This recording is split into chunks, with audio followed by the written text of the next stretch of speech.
Welcome to Sai Sharma jobs notifications.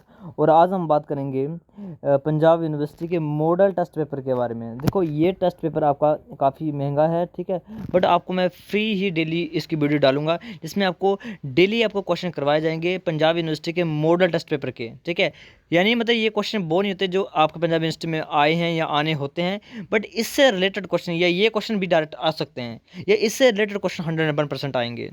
यानी model paper है ये नहीं है, PYQ नहीं है। PYQ मैंने सोल्व करवा दिया आपका 2015 से लेकर 2022-23 तक। आपको लिंक चाहिए वीडियो से डिस्क्रिप्शन में देख लेना प्लेलिस्ट को। बाकी PDF वगैरह आपको टेलीग्राम चैनल पर मिल जाएंगे। ये है मॉडल टेस्ट पेपर और काफ़ी इंपॉर्टेंट है। क्वेश्चन बनते हैं, आपको करना क्या, आपको हमेशा याद रखना है कि एक क्वेश्चन उसके रिलेटेड जितने भी ऑप्शन बन रहे हैं वो सभी आपके क्वेश्चन हैं, ठीक है। मैं समझाऊंगा जब क्वेश्चन सोल्व करूँगा। क्वेश्चन नंबर 1 से स्टार्ट करते हैं हम। बड़े छोटे सभी क्वेश्चन आएंगे। तो आपका जो क्वेश्चन नंबर 26 है, thermodynamics of the protein folding is depicted as a free energy funnel below. Given below the regions in the diagram X and the representative Y. अब यहाँ पर देखो, आपके पास एक डायग्राम दी हुई है। उस डायग्राम में आपको बस रीजन बताने हैं क्योंकि आपके पास एक फिगर बनी हुई है। जैसे P रीजन कौन सा रीजन है, Q रीजन कौन सा रीजन है, R कौन सा और S कौन सा है। सबसे पहले बताओ कि P रीजन कौन सा रीजन होता है। जिस P रीजन आपको पूरा का पूरा रीजन आपको दिख रहा है, ये कौन सा रीजन है। यदि आपको P रीजन आता होगा तभी आप इस क्वेश्चन को सोल्व कर पाओगे। देखो, स्ट्रक्चर विद हाईएस्ट एंट्रोपी। अब देखो, P जो है वो आपका पीक ले रहे हैं, दोनों तरफ के पीक लिए हुए हैं, ठीक है। तो आपको सलाह में यहाँ पर दिख रहा है कि दोनों जीरो से स्टार्ट हैं। जब जीरो से स्टार्ट हो गए तो मतलब हाईएस्ट एंट्रोपी होगी। जब 100% पर होगा तो लोएस्ट एंट्रोपी होगी, ठीक है। यानी एस पर तो आपकी एंट्रोपी जीरो हो जाएगी। अभी देखो, आपकी क्यू आपकी कहाँ पर है, पी पर है, यानी दोनों तरफ आपका जीरो वैल्यू है। यानी आपकी जो एंट्रोपी है वो हाईएस्ट है, यानी पी का हो जाएगा आपका 2 ऑप्शन। पी का 2 ऑप्शन कहाँ दिख रहा है आपको, पी का 2 option only option number A में ही है। आपको बाकी ऑप्शन पढ़ने की जरूरत नहीं थी। देखो, जब कभी याद रखना, प्रोटॉन फोल्डिंग में आपके 0 पर हाईएस्ट एंट्रोपी होती है और 100 पर लोएस्ट एंट्रोपी होती है। बाकी भी देख लेते हैं। क्यू क्यू का आपका कौन सा, थर्ड है, यानी मोल्टन ग्लोब्यूल्स। तो अब जो ग्लोबुल आपके मोल्टन मेल्ट होने स्टार्ट हो गए हैं। और आर का है आपका, आर का कौन सा, फोर्थ है, यानी डिस्क्रीट फोल्डिंग इंटरमीडिएट है। और एस का आपका लास्ट है, यानी नेटिव स्ट्रक्चर है, ठीक है। ओके, तो ये आपका सोल्व कर सकते हैं, काफ़ी इजी क्वेश्चन था। Then question number 27, equal volume of the pH 4.0 and pH 10.0 solution are mixed but will be the approximate pH of the final solution। देखो, आपके पास दो सोल्यूशन दिए हुए हैं, एक की pH 4 है, दूसरे की pH 10 है। अब दोनों को मिक्स किया तो कितनी आपकी एप्रोप्रिएट pH बनेगी फाइनल सोल्यूशन की। काफ़ी इजी क्वेश्चन, ये तो मुझे लगता है सभी सोल्व कर लेंगे। तो इसका जो right answer option number D 4। Question number 28. In the inborn error of amino acid metabolism, alkylaperonuria is due to the lack of one of the following enzyme। ये कोई डिजीज बताई हुई है आपके, जिसमें एक अमीनो एसिड क्या हो चुका है आपका, डिलीट हो चुका है, कुछ भी हो चुका है उस अमीनो एसिड के बारे में। तो ये कौन सी डिजीज है, अल्कापेटोनुरिया। तो ये किस एंजाइम की डेफिशिएंसी से होता है। तो इसका जो right answer option number C, यानी homogentisate oxidase. Question number 29. Some coenzymes that serves as a transient carrier of the specific chemical group are known as। अब यहाँ देखो, आपको जोड़ने हैं, आपको जोड़ने हैं पॉइंट्स। देखो, जैसे पहले आपके पास कोएंजाइम ए है, उसके बाद आपका है फ्लेविन, है flavin adenine dinucleotide, pyridoxal phosphate, nicotinamide adenine dinucleotide. ये सारे आपके क्या हैं, कोएंजाइम है। कोएंजाइम आपसे भी पता है विटामिन से बने होते हैं। जैसे आपका फ्लेविन होता है, विटामिन कौन सी, फोलिक एसिड होती है। पैराडॉक्सिल फॉस्फेट आपका विटामिन B6 होती है। निकोटिनामाइड आपकी आई थिंक विटामिन 9 होती है, तो चेक कर लेना ये। ओके, तो आपको यहाँ पर केमिकल ग्रुप कौन से ट्रांसफर करते हैं, इससे आपको साथ मैच करना है। तो देखो, पी को मैच करो, जिसने पी को मैच कर लिया वो काफ़ी हद तक क्वेश्चन को सोल्व कर गया, क्योंकि पी यानी असाइल ग्रुप को ट्रांसफर करने वाले हैं। जहां पर भी अपने आपने पढ़ा होगा amino transferation reactions, transferase, transamination, deamination, वहां पर असाइल ग्रुप का एक्सचेंज होता है, यानी पी का हो जाएगा आपका 2। पी का 2 कहाँ पर है, बस ओनली आपको ऑप्शन नंबर बी में ही है। किसी एक से भी सोल्व हो जाता है पूरा पूरा। ओके, अब फ्लेविन एडेनिन डाइन्यूक्लियोटाइड, क्यू का क्या होगा आपका, तो क्यू का आप यहाँ पर मैच कर सकते हो वन के साथ, यानी इलेक्ट्रॉन्स को ट्रांसफर करता है।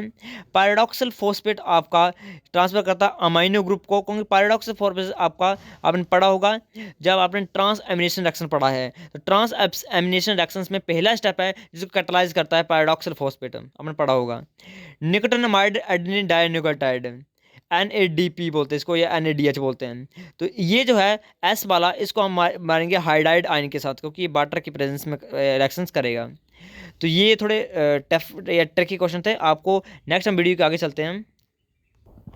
जो भी बच्चा पंजाब यूनिवर्सिटी या सरदार पटेल यूनिवर्सिटी मंडी के लिए तैयारी कर रहा है, तो उनके लिए PDF आ चुके हैं, और काफ़ी ज़्यादा आपके लेजेड PDF है ये। देखो पहले PDF आपका मात्र 49 रुपीज़ में, ये SP मंडी के लिए है। इसमें सिलेबस आप देख सकते हो, टोटल आपके 43 चैप्टर्स हैं, और इन 43 चैप्टर्स के हर एक चैप्टर के आपके पास कितने क्वेश्चन मिलेंगे, 80+ MCQ क्वेश्चन मिलेंगे हर एक चैप्टर के, और मात्र आपको मिलेगा 49 रुपीज़ में। दूसरा PDF है जो पंजाब यूनिवर्सिटी का है, ये मात्र 99 रुपीज़ में मिलेगा, क्योंकि ये पाथ फाइंडर बुक से बनाई गई PDF है। 3000+ की ये बुक है, और आप यहाँ देख सकते हो इसमें टोटल आपके 10 चैप्टर हैं, और 2 चैप्टर आपको मैंने एक डेवलपमेंट बायोलॉजी और एक और करवानी मैं करवा दूंगा, वो आपको मैं करवा दूंगा। टोटल यहाँ पे 10 चैप्टर हैं, और हर एक चैप्टर के लगभग 100 या 100 से ज़्यादा आपके MCQ क्वेश्चन आपको मिलेंगे। मात्र 99 रुपीज़ में आपको PDF मिलेगा। यदि आपको दोनों PDF लेने हैं तो आप दोनों भी ले सकते हो, तो आपको 100 रुपये में दोनों भी मिल जाएंगे। आगे हम वीडियो को करते हैं, क्वेश्चन को करते हैं सॉल्व। देन हम देखते हैं क्वेश्चन नंबर 30 को। ये क्वेश्चन आपका HP में इस बार आया भी था, चाहे क्वेश्चन घुमाया था बट आया था ये। The sodium potassium ATPase pump is found on the plasma membrane of the most animal cell.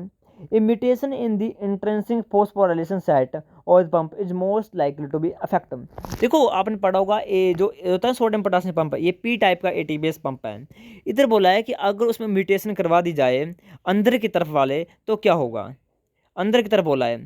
तो outward movement of sodium only, बाहर की तरफ देखो आप पहले समझ पड़ेगा कि बाहर कितने सोडियम जाते हैं, तो आपके 3 सोडियम आयन बाहर जाते हैं और 2 पोटासियम आयन्स अंदर आते हैं, ठीक है।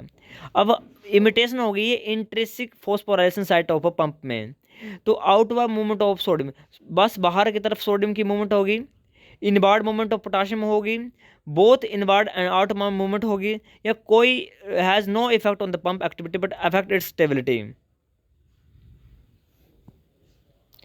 तो बहुत इजी है ये। देखो होगा क्या, जब आपकी म्यूटेशन हो ही गई है पंप में, तो both inward and outward movement of sodium and potassium are affected, दोनों अफेक्ट होगी। क्योंकि आपका देखो अगर मान लीजिए अंदर की तरफ इशू आया है, यानी 3 सोडियम बाहर नहीं जा रहे हैं, तो इसका मतलब 2 पोटासियम भी अंदर नहीं आ रहे हैं, मतलब दोनों अब इफेक्ट हो गए ना। Question number 31, the site of the division plane during the cytokinesis of animal cell is determined. अब देखो साइटोकाइनेसिस किसमें, एनिमल सेल में आपसे को फर्क बनता है, तो उसको डिटरमाइन कौन सा करता है, by position of the nucleus determine करती है, बाय द सेंट्रल स्पिंडल करता है, by the pre prophase band करते हैं, या रैंडमली होता है। देखो रैंडमली कभी नहीं हुआ, ये मैं आपको बता देता हूँ। इसको माइटोटिक स्पिंडल्स होते हैं, वो एक हम बोल सकते हैं, एक डिटरमाइन करते हैं। Question 32, which of the following statement is not true about the nucleosomal organization of the core particle। अब देखो nucleosomal organisation of the core particle के बारे में स्टेटमेंट सही नहीं है। The typical structure of the DNA is altered into the middle of the core particle. In the core particle DNA is organised as flat super helix with 1.65 turn, while the forming 30 nanometer fiber journey 6 nucleosomes per turn of helix on 2 start helix. N-terminal histone tail is the core particle are structurally ordered and exit from the nucleosomes between the turn of helix। देखो जब आपका statement, आप देखो इसमें elimination method आप लगा सकते थे। अब तीनों स्टेटमेंट ऊपर के तीनों सही हैं, तीनों सही हैं, यानी आपके 3 क्वेश्चन बन गए हैं। न्यूक्लियोसोम कोर ऑर्गेनाइजेशन से सभी क्वेश्चन आएगा, आपके 3 ऑप्शन आपके पास पूछे हों तो राइट आंसर 3 होंगे। अब देखो जो डी वाला है वो आपका बिल्कुल रॉन्ग है, ठीक है। देन क्वेश्चन नंबर हम चलते हैं 33 में। टेबल दिया गया आपको, बस आपको मैच करने हैं, काफ़ी इजी है ये, मैंने शायद आपको करवाया भी, पहले भी करवाया है। लाइसोसोम, अब देखो लाइसोसोम आपको किससे मैच करना है। लाइसोसोम की जो टारगेटिंग होती है वो मैनो-6 फॉस्फेट होती है, यानी किसी भी प्रोटीन पर यदि मैनो-6 फॉस्फेट लगा दूं मैं, तो वो समझ लो वो लाइसोसोम तक जाएगी वो। तो यानी पी का हो गया 4, पी का 4 हो गया, तो आपको ऑप्शन ए ऑप्शन बी कर देना एलिमिनेट। अब माइटोकॉन्ड्रिया, माइटोकॉन्ड्रिया का जो स्ट्रक्चर होता है ना, वो बना होता है बेसिक अमाइनो एसिड से, वो भी कौन सी, लाइसिन एंड आर्जिनिन। बट अब 1 को भी पढ़ो और 3rd को पढ़ो, दोनों में आर्जिनिन लाइसिन है। और न्यूक्लियस की बात करूँ तो न्यूक्लियस में भी आर्जिनिन लाइसिन दोनों होती हैं। फ़र्क कहाँ होता है? फ़र्क ये होता है कि न्यूक्लियस वाले में नॉन क्लीवेबल होते हैं, ठीक है, नहीं नहीं सॉरी, क्लीवेबल सीक्वेंस होते हैं, अंदर जाकर क्लीव कर सकते हैं। बट जो आई थिंक मैं कहीं कहीं कन्फ्यूज़ हो रहा हूँ। हाँ, न्यूक्लियस में नॉन क्लीवेबल होते हैं और माइटोकॉन्ड्रिया के अंदर क्लीवेबल होते हैं, ठीक है। तो stretch the amino acid rich in the lysine and arginine residue, इसको आपको मैच करना है 33 का सी के साथ, यानी आपको माइटोकॉन्ड्रिया को करना है N terminus amphipathic helix chain in the lysine and arginine. Amphipathic यानी क्रॉस कर जा रहा है, हेलिक्स है एन टर्मिनल, ओके, यानी क्यू का करो 3rd। अब अच्छा न्यूक्लियस, तो न्यूक्लियस का तो बंद करना पड़ेगा क्योंकि ये स्टच है अमाइनो एसिड का, rich in the arginine lysine. और आपका बचा पैरोक्सोम, तो पैरोक्सोम होता है आपका सी टर्मिनल ट्राइपेप्टाइड, यानी option C is the right answer. Question number 34, following statement are made about the chromatin remodelling in the human cells. तो ऑप्शन पढ़ लीजिए, सीधा आंसर राइट आंसर बताऊंगा इसका मैं। क्रोमेटिन रिमॉडलिंग से जब भी क्वेश्चन आएगा तो आपका ये सभी क्वेश्चन जो होंगे आपके आंसर PQS वाले ये राइट होंगे, यानी आपके 3 क्वेश्चन बन चुके हैं। PQS is the right answer, option C is the right answer. Question number 35. Irrespective of the chromosomal configurations, a single X chromosome remains active in all the diploid human somatic cells. Which of the following mechanism best account the above phenomenon? अब यहाँ पर बोला गया है कि single x chromosome वही active रहे, बाकी जितने भी डिप्लॉयड सेल में सेल थे वो क्या हो गए? इनएक्टिव हो गए। तो a maternal inherited X chromosome is developmental programme to the remains active by the avoiding the DNA methylation. Chromosome specific expression and binding to the rocks, one of the X chromosomes protected from SHT mediator silencing. The T6 genes produce cell enough to the XIT antisense RNA to block the 1XIC locus, या A cell produce the just enough to the blocking factor to block the 1XIC locus। तो ये आपका Barr body के concept से question है। इसका right answer option number D, a cell produce just enough of the blocking factor to block the 1XIC locus. अब देखो आपको क्वेश्चन आया है सेल साइकिल से। सेल साइकिल से काफ़ी इजी क्वेश्चन बनते हैं हर बार के, इस बार काफ़ी इजी क्वेश्चन लग रहा है मुझे। In the eukaryotic cell replication initiation from the replication origin occur only once per cell cycle, ठीक है। Cell phase cycle CDK play in vital role in to the regulation of DNA replication. In the budding yeast a protein complex known as origin recognition complex ORC is associated with the DNA replications origin during G1. However, the origins fire only once at the beginning of the S phase. DNA replication does not start in G1 phase because, देखो इतना कुछ आपके पास लिखा है, आपको इतना कुछ पढ़ने की जरूरत नहीं है, आपको बस लास्ट पॉइंट पढ़ना है। DNA replication does not start in the G1 phase because, बस ये इस स्टेटमेंट का आंसर बता दो आपका सोल्व होगा। पहला, MCM helixes are inactive in G1. Spindle checkpoint is active in G1. DNA देखो स्पिंडल चेकपॉइंट कभी भी एक्टिव नहीं होगा G1 में। स्पिंडल चेकपॉइंट जब एक्टिवेट होता है जब आपकी एनाफेज प्रमोटिंग कॉम्प्लेक्स यानी मेटाफेज क्रोमोसोम आपके बनते हैं तब एक्टिवेट होता है। तो क्यों, तो कर दो एलिमिनेट। देखो जब भी आप एलिमिनेशन मेथड सीख जाओगे आप हर एक क्वेश्चन आराम से सॉल्व कर पाओगे। आर पढ़ो, DNA polymerase is not required in GNF1। Okay, DNA polymerase is not, ठीक है, DNA पॉलीमरेज नहीं रिक्रूट हो रहा बोला। ORC and initiation factor CDC6 CDT1 is don't recruit MCM helix to the site of replication. Okay, तो जब भी आपने यूकैरियोटिक रेप्लिकेशन पढ़ी हुई है, ईस्ट एक यूकैरियोट्स आप सभी को पता होगा, तो MCM एक्ट लाइक अ हेलिकेज जो DNA के डबल स्ट्रैंड को कट करेगा, यानी हाइड्रोजन बॉन्ड को ब्रेक करेगा। और याद रखना ये क्वेश्चन बहुत इंपॉर्टेंट है, यदि आपके पूछा जाए प्रोकैरियोट्स हेलिकेज कौन है तो वो है हेलिकेज बी। यदि पूछा जाए यूकैरियोट्स हेलिकेज कौन है तो आपका हमारे पास MCM डाइमर भी हम इसको बोलते हैं, ठीक है। कौन है यार, अब देखो, अब स्पिंडल चेकपॉइंट मैंने बता दिया ये कब बनता है। स्पिंडल चेकपॉइंट आपका बनता है at a time of metaphase. तो G1 में कौन सी मेटाफेज आ रही है, ये तो ऑप्शन ऐसे गलत हो गया।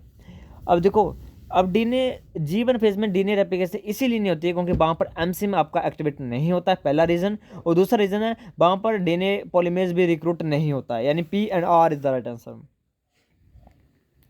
Question number 37, measurement of the rate of the actin treadmilling in the vivo shows that it can be several times higher than that can be achieved within pure actin in vitro. The treadmilling in the vitro can be enhanced by providing.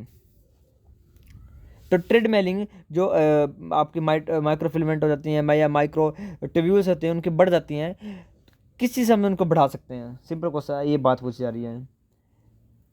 तो यदि आप porphyrin with bind the G actin on the site opposite to the nucleotide binding cleft, ये कर सकते हैं आप। या तो आप कोफलिन बाइंड्स, देखो प्रोफिलिन एंड कोफलिन जो होता है इन्हांस करते हैं, तो आपको बाकी पढ़ने की जरूरत नहीं थी, यानी P and Q is the right answer. अब कुछ रिसेप्टर से क्वेश्चन आया है और सीधा आपको ऑप्शन चूज करना है स्टीरॉयड रिसेप्टर, ऐसे रिसेप्टर जो अंदर घुसेंगे यानी इंट्रासेलुलर। सीधा आर को वन के साथ जोड़ दो। आर का वन किसके साथ जुड़ा है? सी के साथ जुड़ा है एंड बी के साथ जुड़ा है, ठीक है। उसके बाद पढ़ो आप ट्रांसफेरिन के रिसेप्टर के बारे में। देखो ट्रांसफेरिन का रिसेप्टर काफ़ी इंपॉर्टेंट रिसेप्टर होता है, और ट्रांसफेरिन का रिसेप्टर को आप जोड़ो थर्ड के साथ, यानी पी का थर्ड, क्यू का टू, आर का one. That the right answer and option C is the right answer. Question 39. During replication, RNase H remove all the RNA primers except the ribonucleotide that link to the DNA, and this is because यहाँ पर बोला है कि DNA H जो होता है वो सारे के सारे आरएनए प्राइमर को रिमूव पूछता है। कई बार क्वेश्चन आता है कि आरएनए प्राइमर कौन बिहेव करता है in the prokaryotes.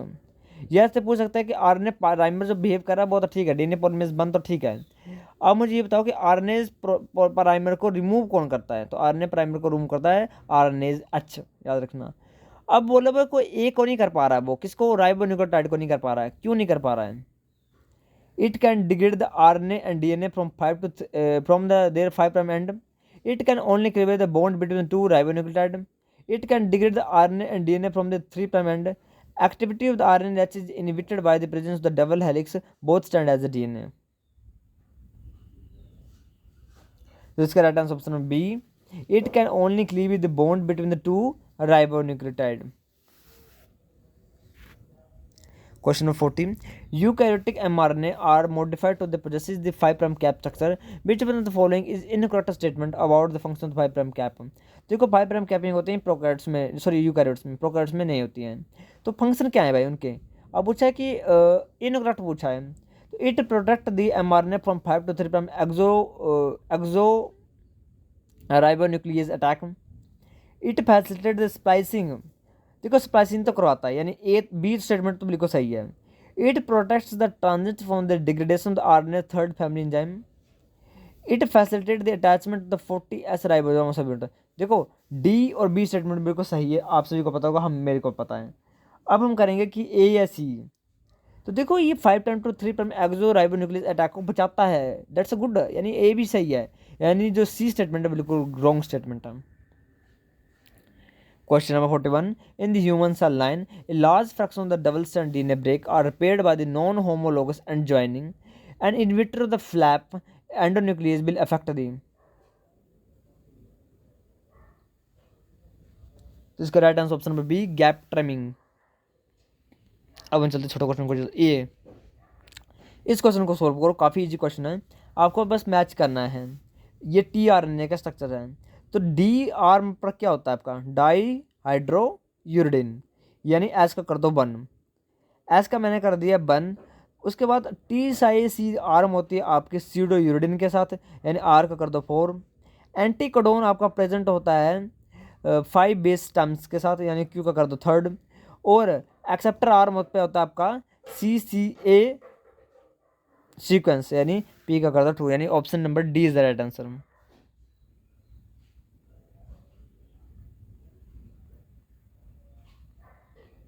Okay. To prepare the individual tissue cell from the primary culture, a cell and cell matrix interaction must be broken to achieve one would be to use. देखो अगर हमको cell या cell matrix के interaction को तोड़ना है तो हम किसका यूज़ करते हैं? एडिटा, ट्रिप्सिन, कोलाजिनेजेज या सेपरेजेज? देखो सेपरेजेज का कोई रोल नहीं है, क्योंकि वो सेपरेजेज तो आपका सिस्टर क्रोमेटिड को तोड़ने में हेल्प करता है, तो एलिमिनेट कर दो। कोलाजिनेजेज हो सकता है, नहीं भी हो सकता है। एडिटर तो नहीं होगा, एडिटर नहीं होगा, क्योंकि ये भी आपका डीएनए में यूज होता है। कोलाजिनेजेज होगा या सेपरेजेज होगा? ओके, इसमें आंसर नहीं बताया, पर मुझे जहाँ तक लग रहा है इसका कोलाजिनेजेस होना चाहिए। ठीक है, उसके बाद which one of the following does not belong to the human antimicrobial protein and peptides at the epithelial surface forming the part of innate immunity? इसका right answer option number D, बीमेटिन। बीमेटिन आपका वो होता है, क्या बोलते हैं, इंटरमीडिएट फिलामेंट होता है। Question number 53. Fruit bats are known to be harbor and spread the several viruses that can affect other animals other than humans. Which of the following viruses is not reported to spread the fruit bats? Ebola, Nephus, SARS, HIV? ये तो काफ़ी easy है यार, तो कर ही लोगे आप। HIV, HIV कहाँ आपने सुना होगा कि कोई बैट फैलाती है? HIV तो आपको वो है ना, सेक्सुअल डिजीज हो सकती है या ब्लड से फैलती है वो तो। ओके, वेक्टर नहीं है HIV का ये। Which one of the following influenza A viruses of type caused the severe avian flu and responsible for the disease outbreak in the year 1997 in the Hong Kong? देखो इसका H1N1 भी हो सकता है, H3N2 भी हो सकता है,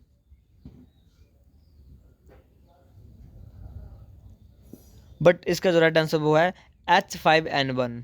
okay, H5N1, D option is the right answer. इसको मैच करना तो कर सकते हो 58 को। मैं वीडियो को पोज कर सकता हूँ या आप वीडियो को पोज कर लीजिए। मैच द फॉलोइंग है, सीधे आपको मैच करने हैं। CD8 कहाँ लिखा है आपका? टी लिम्फोसाइट कहाँ पर है? जहाँ पर भी टी लिम्फोसाइट और MHC वगैरह की बात की जा रही है, CDT को जोड़ दो वहाँ पर, आर को। तो 58 का है आपका डी, यानी P का 4, Q का 3, R का 2। मैंने आपको बोला भी था CDT कहाँ जुड़ रहा है, MHC टी साइटोटॉक्सिक कहाँ है? ओके, और S का 1। Which is the following best describe the death upon detachment? Death upon detachment काफ़ी ईजी है ये भी।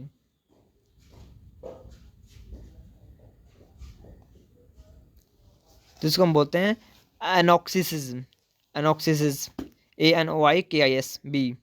That's okay. अगर वीडियो अच्छी लगे तो लाइक शेयर एंड सब्सक्राइब करना, and thank you and have a nice day.